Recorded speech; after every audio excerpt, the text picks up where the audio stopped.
Hi, my name is Alex. I'm a dog trainer for A Dog's Best Friend. In this video, I'm going to be showing you on what to do with your dog to reinforce the heel that Taylor or I have worked on for the last 3 weeks so you can carry it forward and be successful.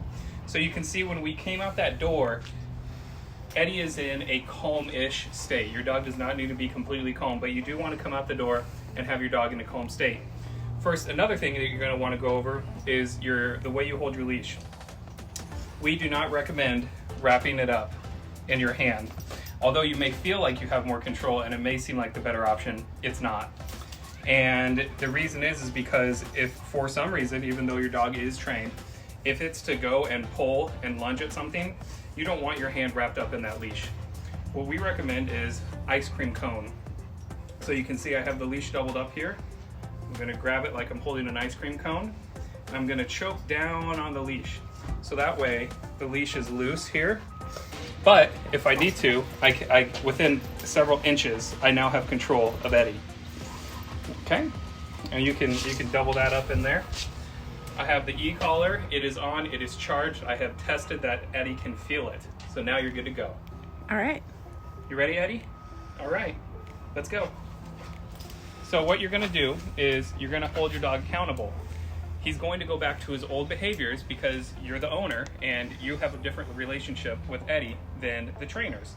Since they've been living with us, we have been very strict on their training. When they come back to you, you're gonna need to let them know, hey, that thing that trainer was doing, you need to do that for me too. So what I'm gonna do is I'm gonna go down to the sidewalk, he'll sniff.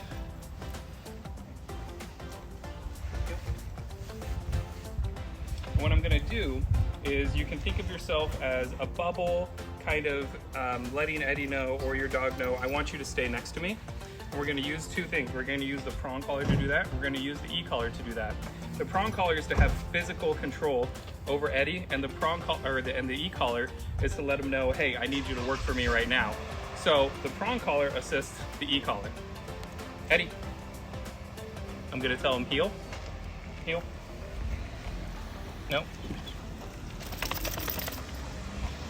So he's getting out ahead of me, okay? And I don't know if you can see this, what I'm doing is I'm going to raise my hand when I hit the e-collar, okay? Eddie, heel. Heel.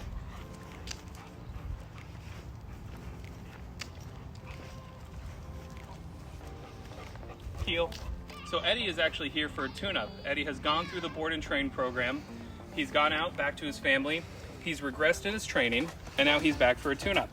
Now, this is not to say that the owner did anything wrong, but sometimes dogs do need a little tune-up, and people want to have us do that. There's no problem with that. So he's gone through it. So I'm holding him accountable for the behaviors I know he already knows.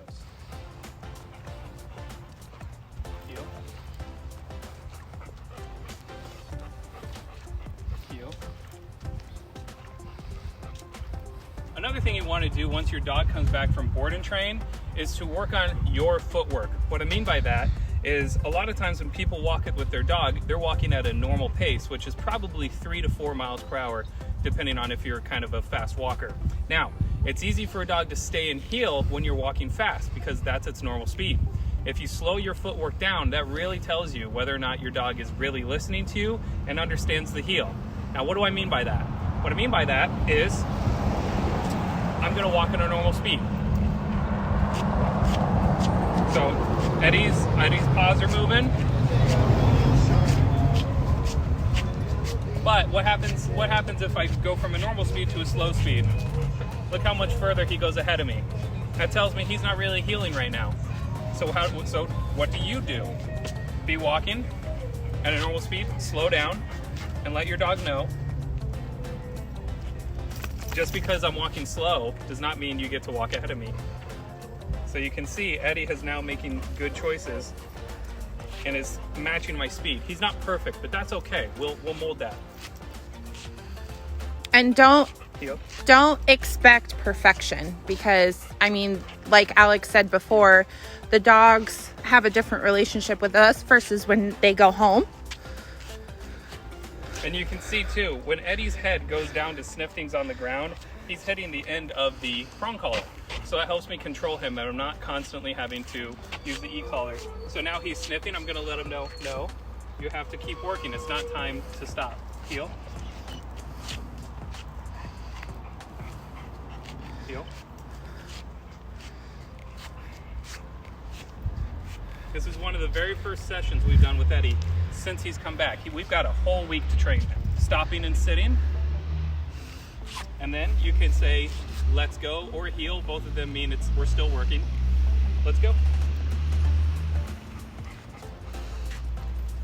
Heel. Good. Heel. Something we recommend for the first 30 to 90 days, 90 days preferable, is the 90-10 rule. It's when I take Eddie out on a walk, he's working 90% of the time, which is basically just being in a heel and knowing that he's paying attention to me, he's not barking at other dogs, he's not sniffing excessively or marking. 10% of the time, you can let him do what he wants. So I'm gonna let him know that he's done working now to give him a chance to sniff and do dog stuff, maybe go potty. And I'm gonna say, break. I'm gonna pull the leash away from me to let him know, hey, go ahead, we're done working. And there you go. and that's important. It's easy once you get your dog back. If you're like, man, I'm gonna get a really good trained dog, I'm gonna have him heel the whole time. Don't. I mean, that's a great attitude, but have him heel most of the time. So now that he is gone potty break, so go ahead and sniff around. And using the remote collar and the prong collar, I'm gonna remind him, okay, hey, we're working again, which this looks like heel. I'm gonna use the leash to guide him to where I want him, which is next to me.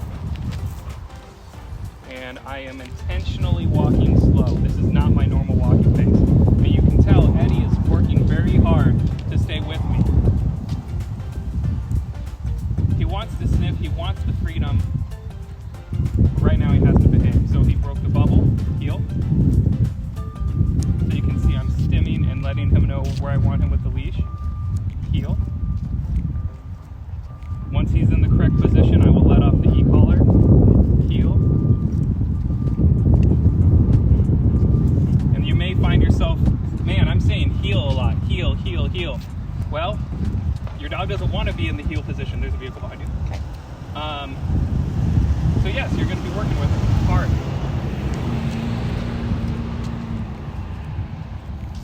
So he's getting out ahead of me again. Heel.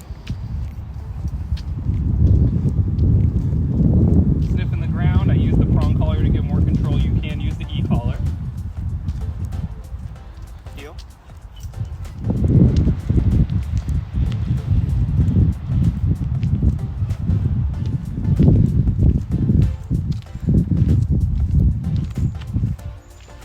And although he's not in a perfect heel, This is realistic. this is okay. Remember, this is pet obedience, not competition obedience. As long as you're able to go out and enjoy your walk without your dog pulling you, like that is the chef's kiss. Maybe I'll mute that part.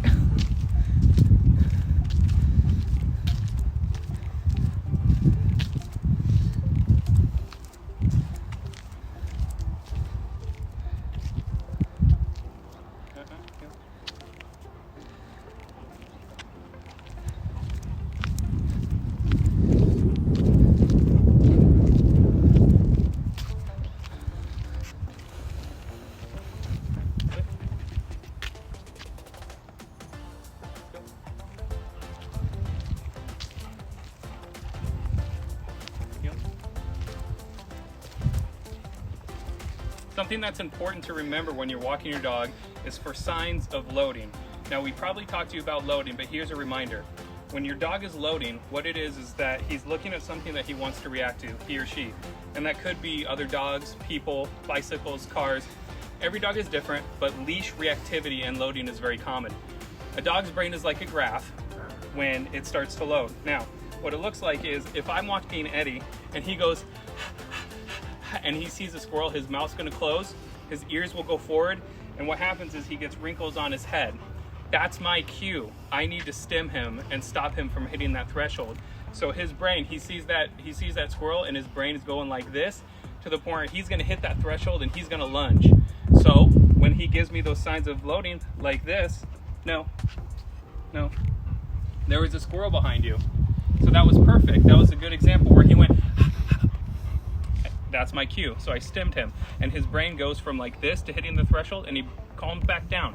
A calm dog is less likely to lunge, bark, or do any of that inappropriate behavior. Now, we have Buck here. He has volunteered to lay in the front yard so that we can get a good example of loading and give you a visual representation of what it might look like. Every dog is different, so keep that in mind. Your dog may not look like this, and the training may not look like this, but here's an example. Eddie, let's go.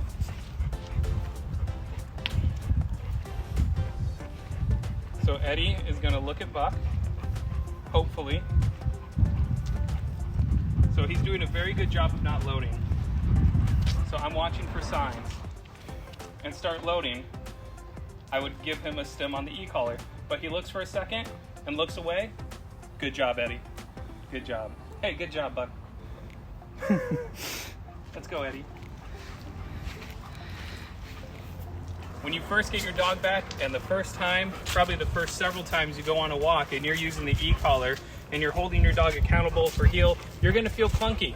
It's not natural. You're gonna feel like you're fumbling with the e-collar and the prong collar, and it's okay because it's part of the learning process, okay? And if you make some mistakes, that's okay. Your dog is going to learn just fine. So, don't worry about it. Don't sweat it. The trainers, us, Taylor and I, have done most of the work.